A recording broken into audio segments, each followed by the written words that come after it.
party people. Welcome once again to the Party of One podcast, the actual play RPG podcast where the gaming table is always set for two. I'm your host as always, Jeff Stormer. This week on the show, I am joined by Daniel Kwan, game designer and host of the Asians Represent podcast on the One Shot Podcast Network, for a game of Ross Rifles. Ross Rifles is a powered by the apocalypse game of World War I trench warfare. It specifically tells stories of Canadian soldiers on the front to explore kind of what it means to be a Canadian, what it means to be a soldier, and what it means to fight the kind of war that has never been fought before. It is, I think as you'll hear in the episode, a beautiful game. It is a well thought out game. It is a well researched and tested game. The story behind the game is astoundingly good, which you'll hear on the episode. This was a lovely experience playing through this, and I'm super excited for you to get to hear it. Please, the game is currently on Kickstarter. Please go check it. Check the show notes for a link. Go back it. Make it a reality because I want to see this game in the world. It is astoundingly good and cool and interesting and evocative and just like everything that I want in tabletop games. I love this game and I hope that you will go back it. You can find more information about that in the show notes. Before we dive in, there are two quick things that I want to talk to you about. The first, speaking of beautiful tabletop games that are also on Kickstarter, I want to talk to you about Twain. Twain is a short, single-player LARP by Jay Lee that is about you playing yourself, exploring your fictionalized history of growing up with a twin. The two of you used to do magic together. Now you've lost touch. And you are going to a place that is special to the both of you, only to discover that they are not there. It is... I was sent a preview copy of the game, and I played through it, and it is like one of those utterly beautiful experiences that are the kind of things that bring me to tabletop, and I could not be happier with it. The production is amazing, the content is breathtaking. I really cannot recommend going and picking up this game and backing it and making it a reality because it's incredible. It's astoundingly good.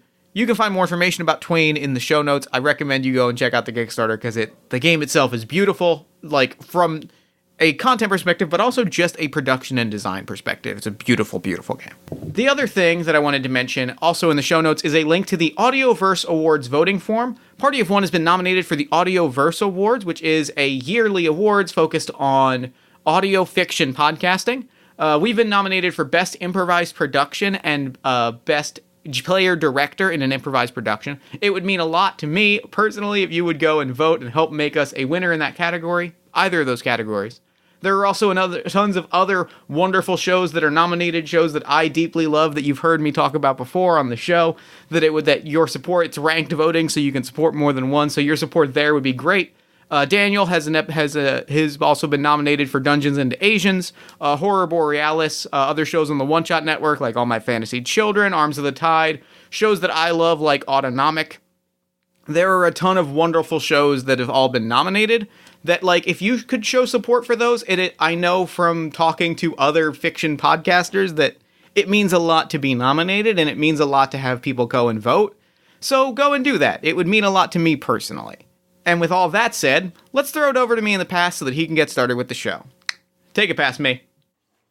Thanks, future me. This week, I am sitting down with Daniel Kwan. Daniel, thank you so much for coming on Party of One. Oh, thanks for having me.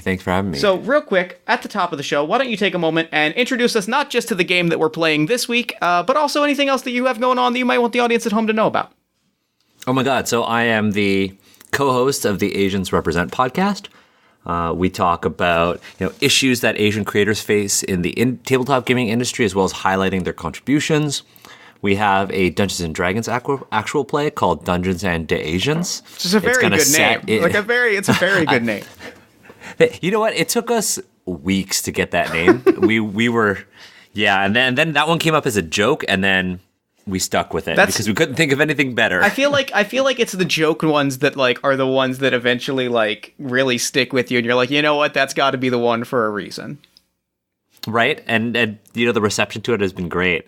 Other than that, I got Ross Rifles on Kickstarter, and I do a lot of games education in my day job, and one of the things that I help run is called Level Up Gaming. It's an organization in Toronto that I co-founded, and we help adults with autism and other disabilities develop their social skills through tabletop games. and we're actually undergoing kind of an expansion right now, so it's pretty cool. That's super. That's unbelievable. I did not know that was. That's super cool, man. That's wow. Yeah, we've been doing it for almost 3 years now. That's so cool. Almost 3 years. And we play D&D weekly and board games with our clients. If we didn't have a set format to this show, this would be an hour-long conversation of me just sitting back and going like, "Please tell me more." Because I mean, we could always do that one day. I don't mind. I would like to do that because you have got you have my attention on this. So we will do this one day. But for today, tell us about Ross Rifles because that's what we're playing this week. Yeah, it's Ross Rifles is a tabletop RPG set in the Canadian trenches of the First World War. It's about soldiers and members of the Canadian Expeditionary Force experiencing World War I. It's about the bonds that tie all of these soldiers together and their shared experience trying to survive the world's first industrialized war. Incredible. And yeah, and it's from the Canadian perspective. I mean, you could play as an American. You could really play as anybody in this game, but the way the book is themed and the moves are all themed around Canadians and kind of highlighting the diversity of the Canadian Expeditionary Force, but also undermining our perceptions of what it meant to actually be a Canadian soldier during that war. As a Canadian myself. When we're learning about World War I in like the 10th grade in high school, you look at your textbooks and you watch your documentaries and you just see Caucasian people fighting this war for Canada. And through happenstance, I actually met this engineer who was doing research on Chinese soldiers in the First World War, and I thought I didn't even know Chinese people fought in the First World War.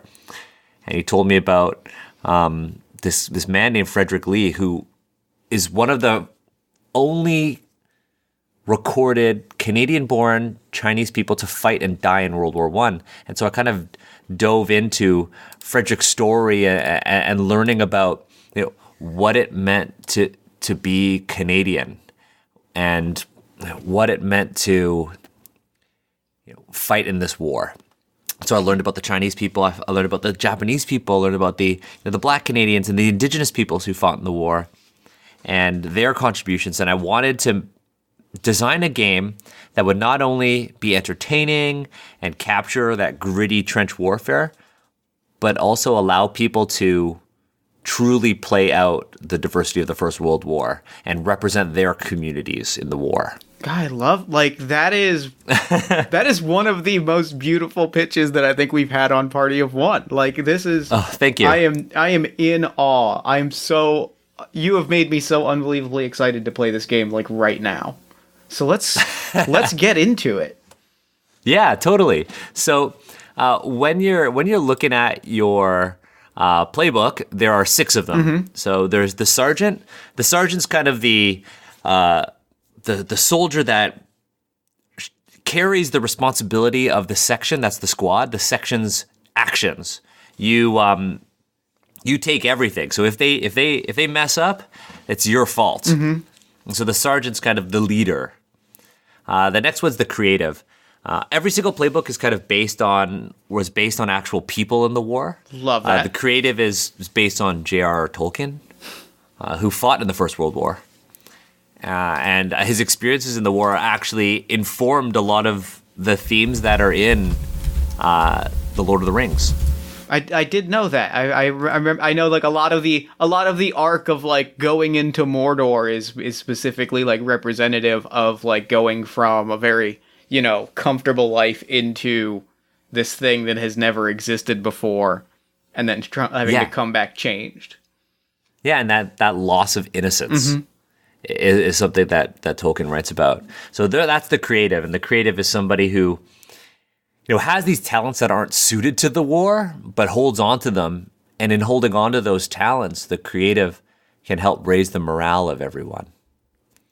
The next was the Scrounger. The Scrounger is somebody who is very, very good at getting supplies. The Scrounger is kind of based on all of the artifacts that we saw when researching this. So I'm a former archaeologist. I worked in the museum industry for 14 years. And our first playtest of this was actually on Remembrance Day 2017, and we playtested it with 50 students. And we went through the Battle of Vimy Ridge. And one of the things we saw when we went to Ottawa to go to the War Museum to actually handle the Ross rifles and all the weapons and artifacts was that people were, making art and, stands and tables out of garbage. And so we thought we'd take the Scrounger and make that a character who can make anything useful for the people. Next is the replacement. The replacement is based on actually my co-author's great-grandfather, who was actually enlisted in the Canadian Expeditionary Force, and as he was sailing over to Europe, the war ended and he never got to fight. But the replacement's based on anybody who was meant to fight in the war, didn't get a chance to fight, or based on people who didn't want to fight in the war and were forced to. So the replacement's kind of a character who fits into the group, replacing somebody who's dear to the rest of the group. So this is kind of a character that kind of very much informs your initial storytelling. Like, who was killed? Was it, a dear friend, or was it their former commander? So the replacement is not necessarily like a low-level character. Then there's the Scarred. The Scarred is somebody who has experienced combat before. They might be somebody who fought in the Second South African War, or it might be somebody who lived a really hard life before the war, and those experiences actually allowed them to survive in the trenches. And in doing so, they sort of shoulder the responsibility of keeping everyone alive. So they're kind of like the opposite of the sergeant, in that they don't care about hierarchy as much as they care about keeping everyone alive. Then there's the Scout, and the Scout is the sniper, the killer, the person who is good at surviving in no man's land. The Scout is based on a lot of the indigenous peoples who fought in the war, who were very, very talented snipers, particularly one named Francis Pegamagabo, and he's actually the most lethal soldier of the entire war, and he killed nearly 400 people. Wow. Yeah, and he survived the war and everything. That's incredible. Yeah, so those are our 6 playbooks, and for our Kickstarter, we plan on rolling out a 7th one, the Medic, as a stretch goal. Ooh, that one does. I do love a good medic.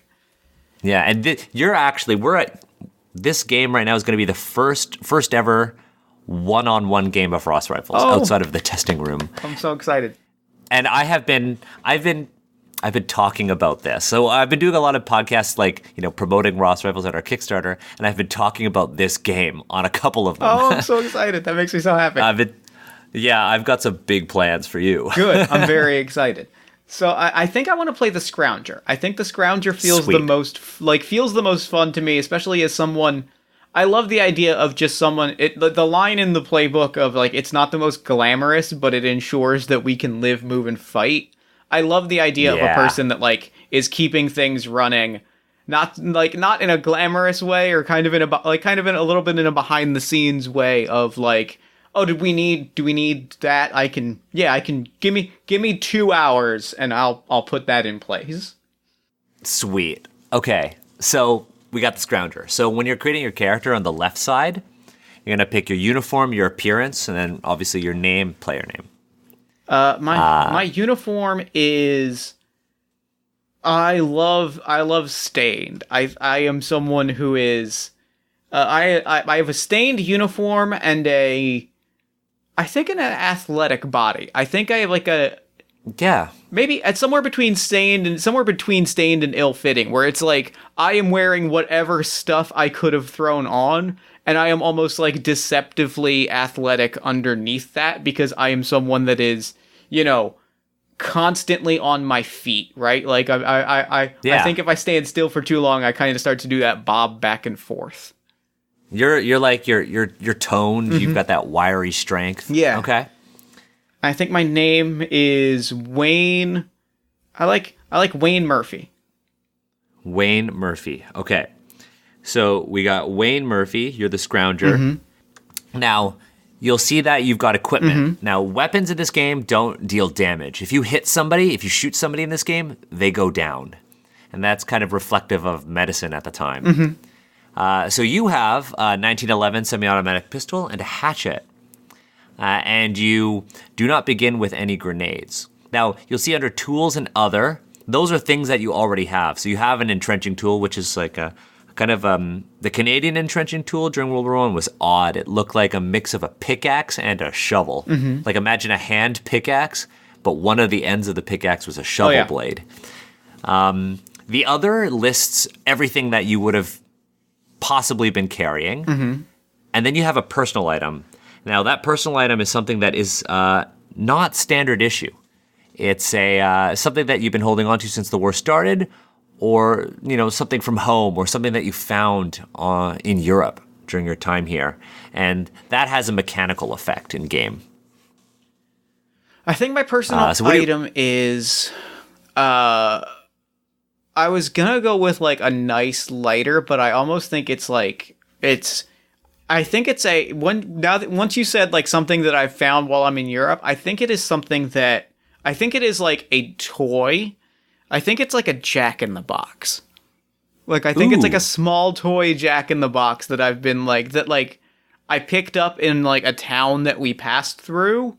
Like, I just thought it was neat. And I think I have an eye for like gadgets and for, the way things work. And so like the idea of the Jack-in-the-Box as a mechanical thing, like, I was like, this is just a neat, it's one of those things you can look at and just go like, this is a fun, functional thing.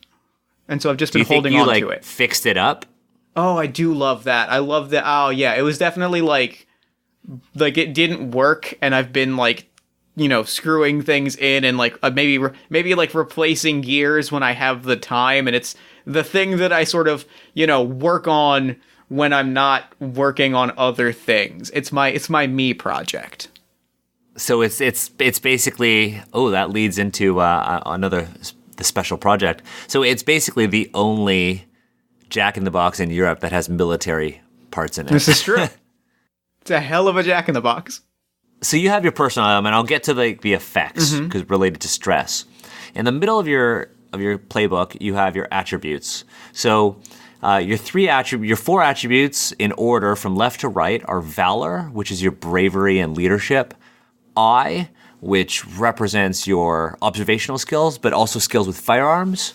Your wit is your quick thinking, and your brawn is your physical strength. So the Scrounger starts with a 1 in wit and brawn, and then you get to add 1 to any of the 4 attributes. I'm going to add 1 to eye. I've got an eye for detail. I've got an eye for the finer things. Yeah.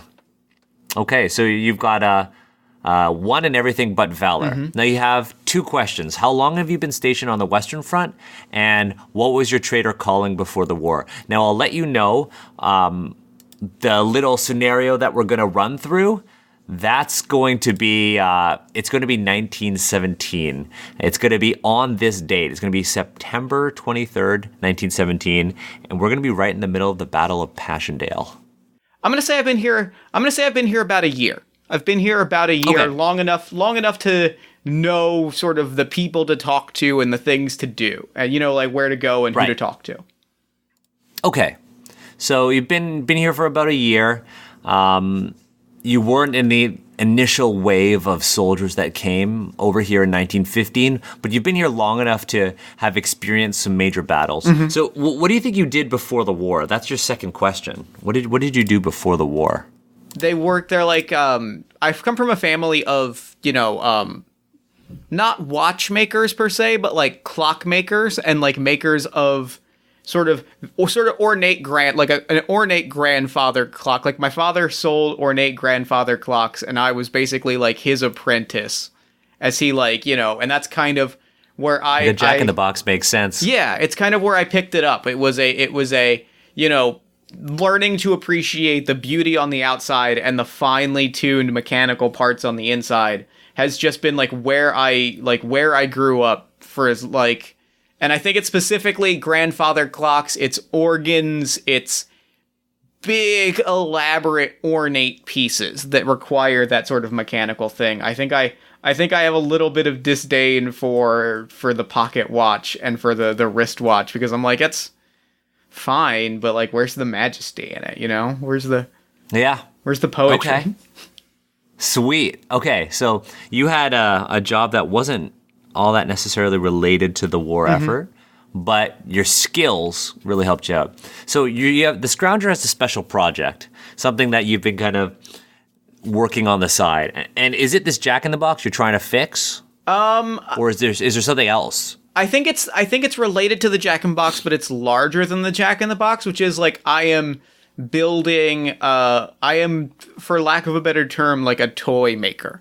You know what I mean? I am making cool. I build toys to hand to soldiers that they might take them home, or like give them a little piece of home that they might bring back, something to sort of remind them that like there's a world outside of the war. That's super cool. Okay. Now, I like that a lot. Now, so instead of special project, that's more of a social thing for you, and you're working on several little things. Okay. Now, bonds are usually done between the group. So when you have multiple players, bonds are what we do at the end to kind of bring everyone together. Okay. In a one-on-one game, they're not going to be as necessary, but if you were playing one-on-one, you can make these NPCs. That makes sense. That seems like a good way to do it. On the right-hand side, you'll see 4 things: ground, experience, harm, and stress. Yep. Ground is, we're going to probably make that an optional rule in the final version of the game, but ground is used to track your narrative momentum towards your objective. We've kind of designed Ross Rifles in a way that it would appeal to people who come from more traditional games like D&D, but also people who love the narrative emphasis of indie RPGs. So Ross Rifles has an equal emphasis on both drama, roleplay, and combat. And ground is one way to make it a little bit more tactical and longer than a traditional PBTA game. I love that. I like games that sort of do that hit that nice middle ground balance. I appreciate coming at it from both sides, so to speak. Yeah, we wanted to make a war game where you can actually fight in a war, not just kind of be on the receiving end of conflict. There are both. Experience is obviously tracked when you earn experience when you resolve bonds, when they change, or when you complete objectives. Harm represents, physical damage that your characters take. 4 seemed to be the sweet spot for us. We did a lot of testing with the Canadian military, playing with actually a whole unit of Afghanistan vets who are all medics. Just to make sure that this was respectful. And then stress represents psychological damage. So obviously, historically, shell shock, war neuroses were really big. And so stress and harm are both basically negative effects that you track, except stress has compounding effects on you. So as you accumulate more stress, bad things happen to you, to the point where, if you have 5 points of stress, all of your 7 to 9 rolls count as 6s. So you incredible. Fail. So it's super brutal. But the idea of that, and it's very hard for a one-player game, but the idea of stress is for the players to lean on each other so they can remove stress through roleplay. With a one-on-one game, the stress will actually make the game feel hectic and is meant to make you feel anxious because, when you see, you'll understand why you might have some stress. For sure. Now, that personal item will actually allow you to remove one stress once per session, or avoid the consequences of a failed roll and re-roll. Now, my one mechanical question is and I'm sure we'll get into this as I accumulate stress, because there's no way that I'm not going to accumulate stress. Am I picking? Do I go down the boxes in order like I would with harm? Yes. Okay, gotcha. Yes, yeah. And so, harm, when you're killed in action, you're out of the narrative. And stress, when you reach your breaking point, that's when your soldier goes catatonic and you can't defend yourself anymore. So both, there are 2 ways in which you can exit the narrative, through harm or stress. And now on the second page, you have your Scrounger moves. Dig in is automatically picked for you, so you get to pick one of, repurpose, resupply, or sabotage for yourself. I'm definitely going to go with repurpose. That feels right. Yeah, that sounds like what your character would do. Now, if you look at your playbook moves, but if you also look at the move sheet for Ross Rifles, you notice that we have icons next to the different moves. Now, these icons are meant to help the reader and the user see which attribute they're rolling with. Makes sense. Makes a ton of sense. So when you're looking at, say, Faithful Through Adversity, you know it's a Valor move, but you also know that it's a harm removal move because it has the harm symbol next to it. So we tried to make this game as accessible as possible. But that's character creation. And that's it. We're done. I feel very passionate about this character. I honestly like Wayne Murphy is a compelling character to me because you've got this, like, you're making toys for people. Mm-hmm. Yeah, you're making toys for people, and this kind of fits perfectly into what I had planned. Perfect. I'm excited. So I'm gonna set the scene, and we're gonna dive right into it. So again, it's September 23rd, 1917. The Battle of Passchendaele rages on, and there's been a lull in the fighting. And you decided to go out into no man's land because to retrieve materials for your special project. A nearby farmhouse had been destroyed, and you had heard rumors that there had been a family living there, and you thought that you might be able to retrieve some parts for your Jack-in-the-Box and some toys that you might be able to repurpose to help boost morale. Unfortunately, when you snuck out into no man's land and were collecting materials, you hear the crack of a sniper's rifle, and it cuts through this, like, eerie silence. Now, this sniper wasn't shooting at you. The sniper seemed to have shot at a Canadian soldier, and your line in the trench retaliated. And you found yourself in the middle of no man's land in the midst of a gunfight. Now, Excellent. You took cover in a blown-out crater. No man's land was not perfectly flat, and there were tons of blown-out craters. And you took cover in a crater. The rain begins to slowly fall, and you can kind of feel the ground soften underneath you in this crater. And our game's going to begin with you in the crater, perhaps pistol drawn, sitting across from a young German soldier who had also been scavenging out in no man's land with his pistol drawn. Yeah, I got my pistol drawn. I've got it pointed. I have it pointed at the... I have it at the low ready. I think I have it not, like, directly out there. You know, it's not like... I'm not ready, aim, fire. I have it, and I'm pointing it out. But I also have my other hand up, just to say, you know, to show, like, I'm not going to pull the trigger just yet. You know what I mean? Like, I have it ready to open fire if need be, but I also want to throw the symbol of peace and say, like, you know, we're not here yet. Yeah, and this German soldier, he looks like, this is late in the war. This German soldier, he looks gotta be like freshly 18, super young, still basically a kid. And he's holding his Luger pistol out at you.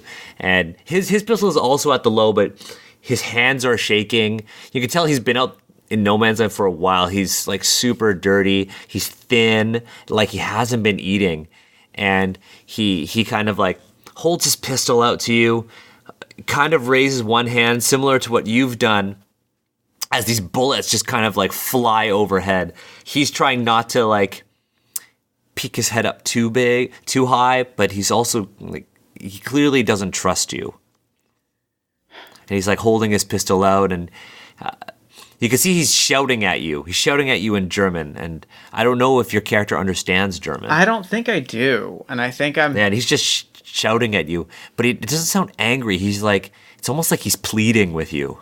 So I take my other hand, and I keep the gun, I sort of turn the gun to the side, and I lower it while still keeping my hands on it, sort of in a step away from the low ready position, and I start to reach for something on my belt while also, like, very, very slowly. Like, as slow as I can.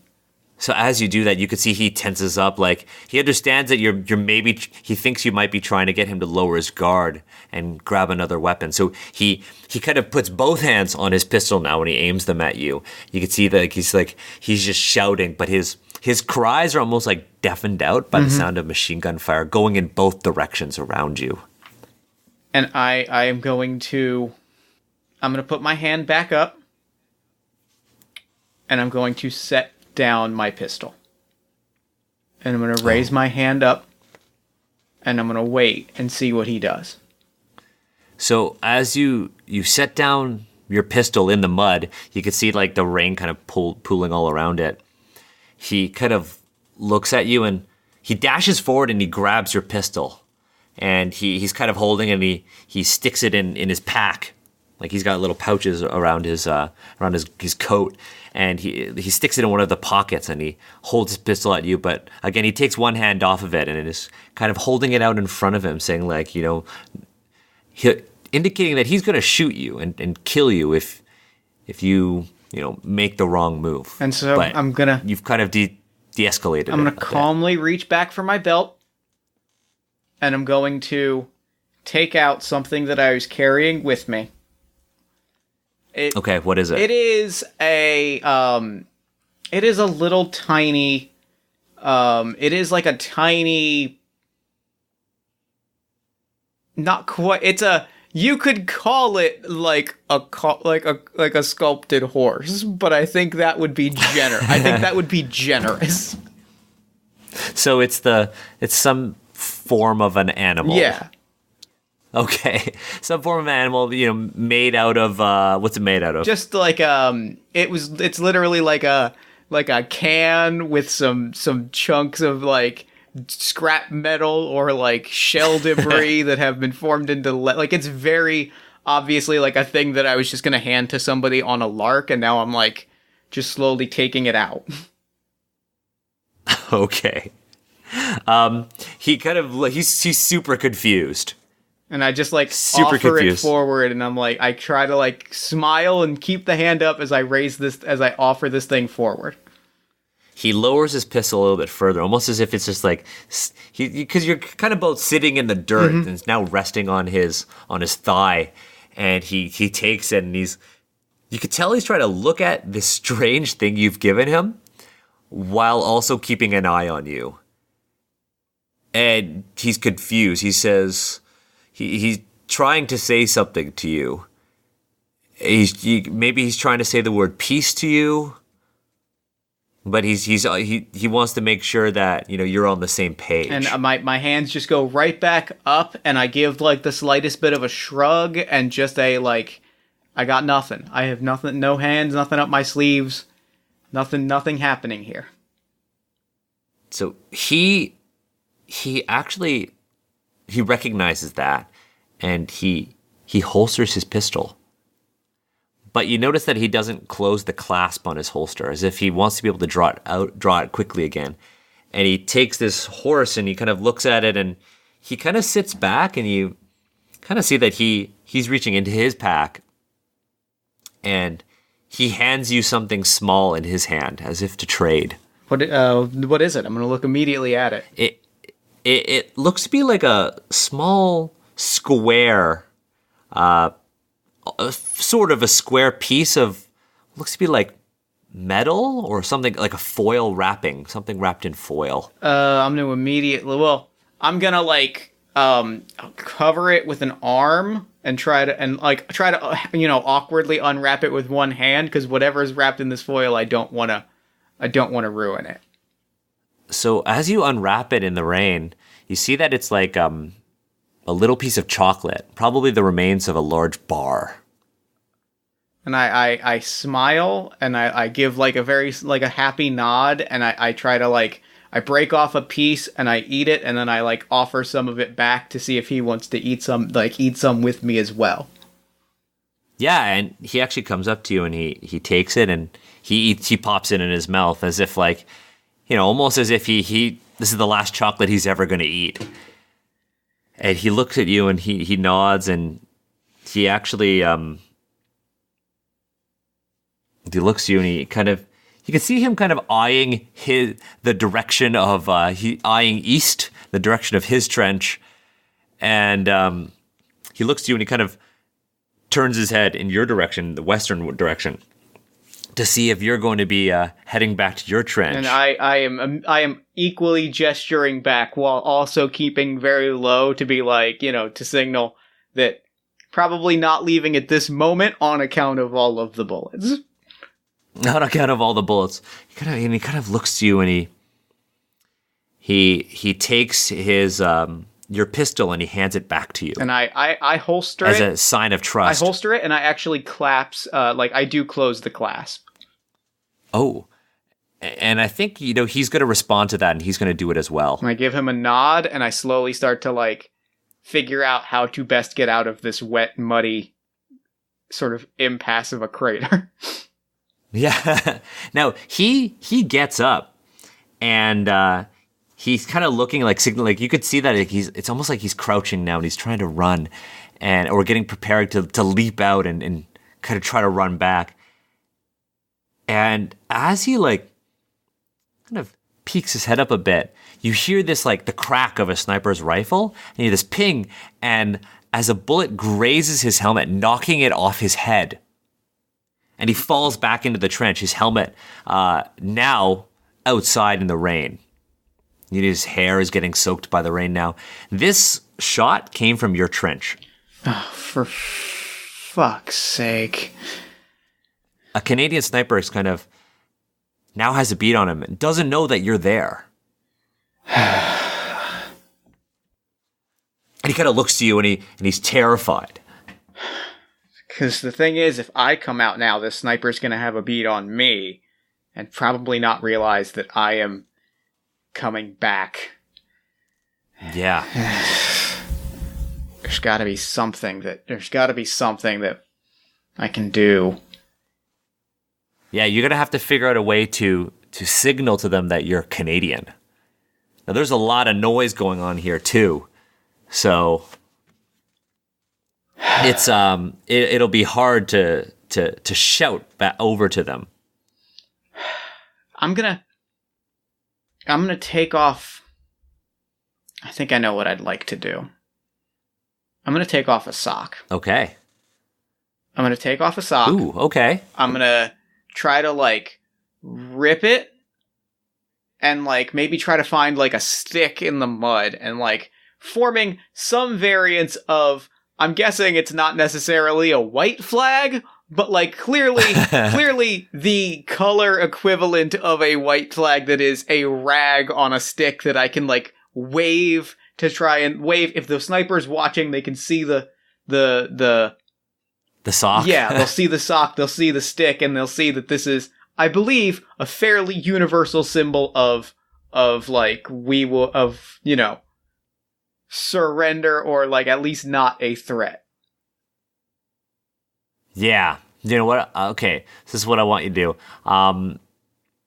I'd like you to roll blend in. This is going to be a wit roll. That is a 9. Okay, so now here's the thing. You wave your sock on the stick in the air, peeking it above the trench, and no shots are fired directly at you. Shots are still going off around you. And you realize that you have an option. You could probably leave. So this might be your opportunity. But the soldier, he's now right behind you and he's holding on to you, as if pleading for you to take him with you or to help him, because he knows that if you leave and he's stuck there, he's going to die. That's the difficult situation. God, that's a very difficult situation. I'm going to hang tight. And I'm going to just I'm going to hang tight and know that they're not going to open fire. Right. Because for me, the thing that I didn't want to happen was for either of us to come out and have a sniper on us. If the sniper has recognized that we're not a threat, then I'm fine laying low for a while longer. You know what I mean? I'm okay staying here in the I'm fine in this crater. Yeah, I'm fine in the crater for now. To continue to just kind of monitor the situation and maybe just periodically peek my head out stick in hand and just try to like wait, because I mean, honestly, I don't super love the idea of running out right now to begin with all of the machine gun fire. So I'm a bit in a position of I don't necessarily want to, even on the best turns, I'd mainly just want to make sure that the sniper has taken their bead off of us. Yeah, and they definitely have. So you're gonna wait it out. Is essentially what you're saying. You're gonna wait it out. Yeah. How are you gonna let him know? Because he's like clawing at you because he thinks you're gonna leave him. And I kind of turn back around and I put my hands on his shoulders and I kind of like crouch back down with my hands kind of on the shoulder, sort of like half pushing him down and half just like letting my body kind of like move, like seeing if he'll move kind of with my body back down into the crater. And you could tell that he was, even though it was raining, you could tell that he was certainly crying. Mm-hmm. And even though you're in the middle of no man's land, one of the deadliest places to be in the Western Front with an enemy soldier, and I'm sure he's feeling the same way, he actually kind of feels safe for a moment. Like, you're not going to kill him. Like, you aren't going to get him killed. And he kind of sits back in the mud. And at this point, there's just like a whole ton of mud and the water is pooling at the bottom of this crater. And he kind of sits there and he sits back. He just kind of lies there and looks up at the sky as if this like huge weight has just instantly been lifted off of him. And what are you going to do? Like, this gunfight might end soon. It might not. But the soldiers on the Canadian side, you could tell that they've stopped firing. They've stopped firing, at least in your area, and they might be communicating to each other that there might be a friendly trapped in no man's land. Okay. I can't stay here for much. I mean, if I'm here and a squad of friendlies show up, then this poor kid is far worse off than if I'm here by myself. So I can't continue to stay here, but I have to do something to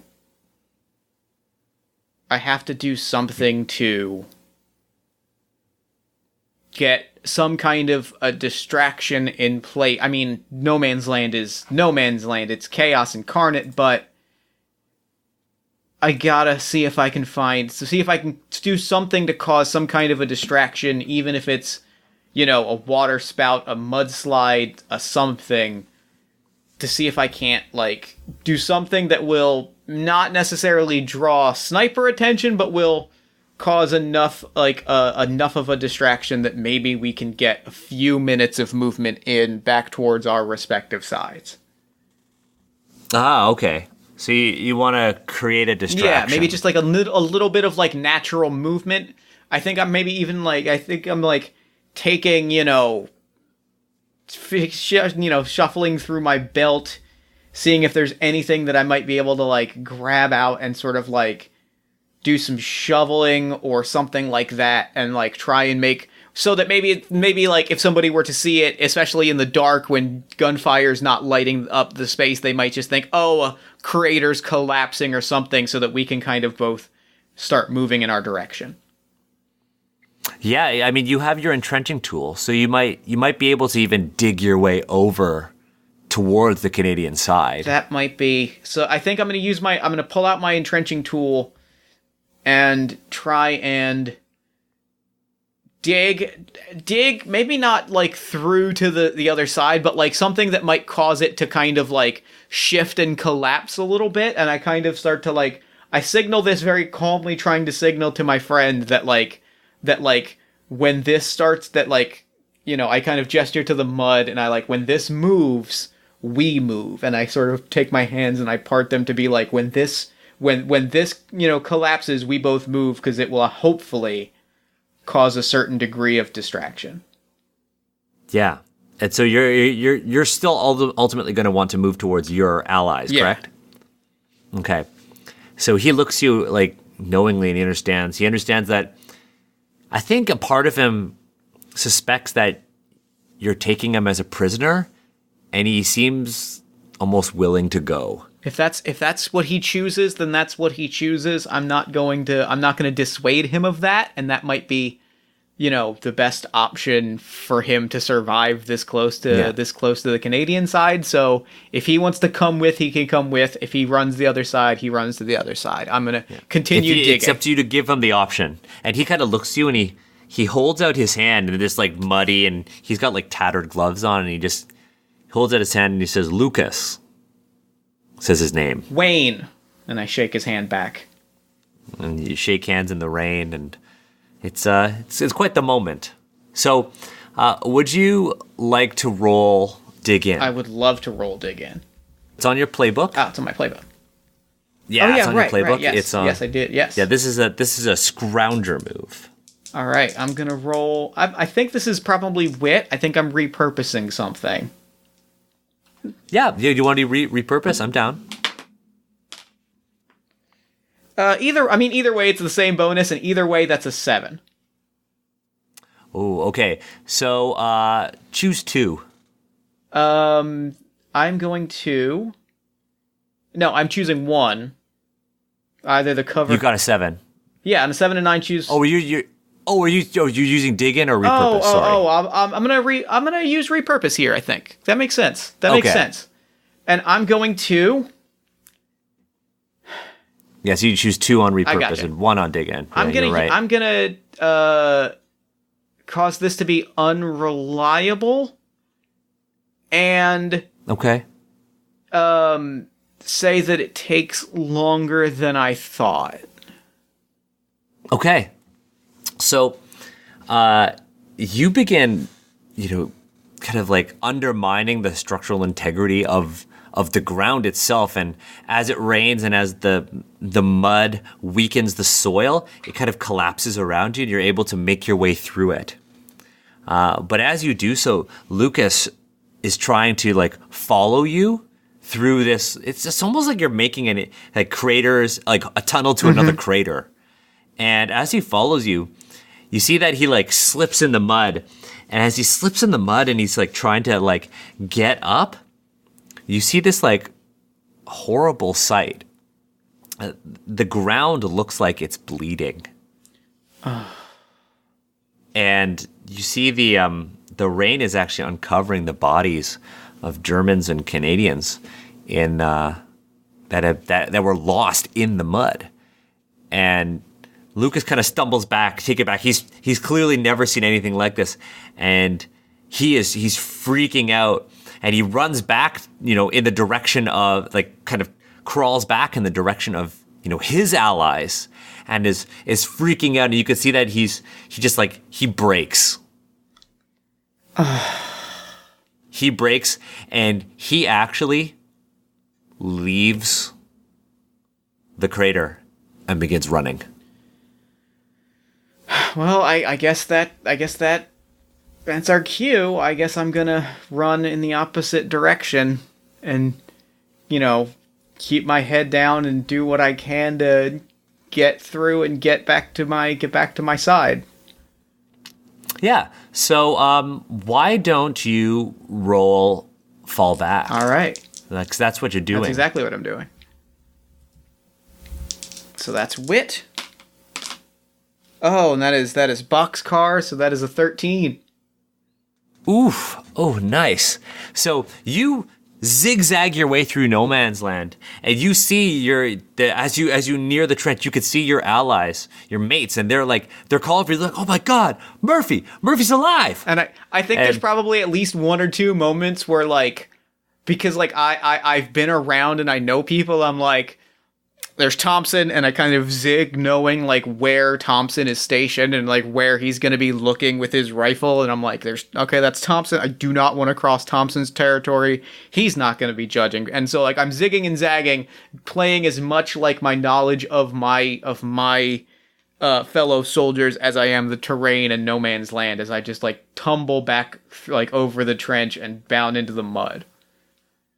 Yeah. And you dive over the top into your trenches, and your fellow soldiers, they like catch you, and you land in a heap on the the rotten wooden duck boards of the trench floor. And they're greeting us. Oh my God, he's alive! How we thought you were dead. Well, you wouldn't be the only one. They say we saw a German out there, and I think that Osborne just shot him. Yeah. No, that checks out. And I try not to let my shoulders sag and my body slouch too much hearing that. 'Cause like I can't confirm whether or not it's true or not. I just kind of have to hope it's not true and like in the back of my mind, but I can't say that out loud because well, he's on the other side now and he's on the other side. Yeah, you don't know if you're going to get reprimanded for this or not. Yeah, I mean, we were off in no man's land, you know? Smoke and fog and gun shells. Who's to say we ever saw each other? Yeah. And, they pull you into the dugout and the fight kind of goes on. They continue. They begin to return fire after they know that you're okay. And they kind of, one of the young privates, his name is, I guess, Sheffield. He's a British Canadian, guides you down into the dugout. Now, you're the scrounger. Mm-hmm. This dugout is probably something you're very familiar with. You might have even made it. And it extends deep underground, so much so that they were actually using like a wire mesh to keep the dirt in place and wooden slats as flooring. There's what looks to be a table that they've repurposed into a door. And on the inside, there's like a cot that at least 5 guys were sharing, a table with all of these candles on them that have been... It looks so... If there wasn't a war going on the surface, this might almost look, beautiful, this dugout. And they lead you in, and sitting at the table is your sergeant, Sergeant Lee. And Lee looks to you and says, "Get him on the bed." And they Sheffield puts you at the bed and kind of salutes to Lee and returns to the surface to return to fight. Lee, he can see there. When I said candles, there are these candles actually sticking into the ends of empty bottles to catch the wax and allow them to carry the candles around. And Lee pours you a glass of rum, which is what you had rations of. You would have missed it since you were trapped out in no man's land. He says, "I guess we owe you this one," and he hands you the glass. And I take a sip of it, not like the whole glass. And then I take another sip of it because it's something that I have not had in a while. But I do hand it back, and I think I hand back like maybe half the glass, and I'm like, it's this one's on me. He says, "Well, you know what? This war, makes us do crazy things." So I was told that you were out there collecting supplies. That was the goal. Timing didn't work out how I'd hoped, but that was the idea. And you made it back? I made it back. He says, "Well, was your time out there eventful? Is everything okay?" He says, "It looks like you've come back with a bit of a souvenir." And he points to your belt, and you look at your pistol in its holster, and your pistol is sitting odd in your holster. You might not have noticed it when you were out in No Man's Land, when you reholstered your pistol when you were talking to Lucas. And you look, and you actually see that Lucas gave you his pistol. Oh, no. And he kept yours as a memento. He looks, and he says... "You lose your firearm, you find that one out there?" Yep. Yeah, I was out, candidly speaking, I was picking up toy supplies. I know, it's not exactly mission critical, but you've seen the guys' faces. And truth be told, gunfire started, I scrambled, tumbled down a crater, my pistol went flying, I found the corpse of a German kid, Figured one pistol's as good as another. At least you have a weapon. Now you have something that you could take home with you when this is over. I'm sure this war's going to end soon. Oh, for sure. Of course. Says now you'll have a story. Yeah, now you'll have a story, and I'll make sure we get you a proper British weapon. That would be ideal. I would, I don't want. Well, you know what? I'm sure I'm sure it'll be fine. We'll figure it out. We'll make sure that I have all of the standard issue gear, and if I gotta make do with something, you know me better than most. I'm fine making do with things, and I kind of I knock on some of the wood slats, which, like you said, I certainly installed some of these. He says, good. And he says, I don't need to tell you twice that if you're ever out there again and you see the enemy, you kill them. Oh, for sure. Of course. This is a war. Yes, this is a war we're going to win. It's the only way this ends. And he sips on a drink, and he kind of looks to you, and almost in a you drink up too. And you kind of sit there as you hear the rumbling of artillery above, deafened by the earth that surrounds you. And I think that's like a natural start, a stopping point. I feel like that's a wrap. I think that's a wrap on Ross rifles. That was beautiful. Oh, thank you. Oh my goodness, that was wonderful. I'm glad you liked it. This game is good. I'm immediately struck by this game because there's so much more stuff that I want to do with it, and there's so many more characters that I want to play. Dang, I'm over the moon. This was lovely. Oh, thank you. Now, I honestly, your character is super cool. Oh, I love them. like a literally a war tinkerer. Mm-hmm.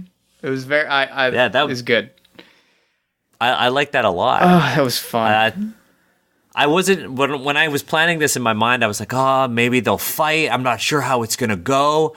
And then you went for the non-violent route, and I was like, okay, perfect. We're gonna have no combat rules this entire session. I loved it. It made me really happy. Yeah, and because I think a lot of the podcasts we've done have had combat, and I was like, I want to do one without. I think we did it. I feel pretty good. Yeah.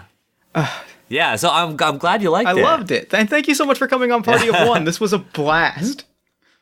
Yeah, I know. I had a really good time, and we should do another episode and talk about the other stuff. I would love to. But for now, real quick, before we wrap up, where can people find you, your work, and Ross Rifles online? Yeah, you could find me on Twitter and Instagram at Daniel H. Kwan. That's Daniel H. Kwan. That's where I retweet all the Asians Represent stuff and all of my Ross Rifle stuff. If you want to follow the Ross Rifles project, you could follow my company, Dundas West Games, or head to dundaswestgames.com. And that's where you can find everything Ross Rifles. Including the Kickstarter, which will be live when this episode goes up. Please back it and make it happen. I need this game I need the full version of this game. I'm really excited for the full version. We've got some incredible stuff in the works. One of our stretch goals is a whole chapter on German technology and the German trenches, so that for the GMs, and we've got we're actually going to write so the last 100 days of the war were fought outside of the trenches in open combat. Really? And we're going to write, so Canada's 100 days is our final stretch goal, and it's going to be a supplement with new rules and everything. That's so cool. That's so cool. Oh my God. Please go back this game and make it happen so that I can have that. Daniel, thank you so much for coming on the show. This was a delight.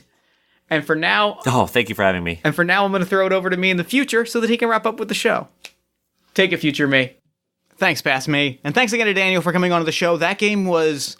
God, I loved it. It was so, so cool. I cannot recommend you go and check out the Kickstarter for Ross Rifles. Back it, make it a reality, because it is a game that, the level of thought and care and research that went into it is astounding, and I think it shows in what a quality, evocative, beautiful game that it is.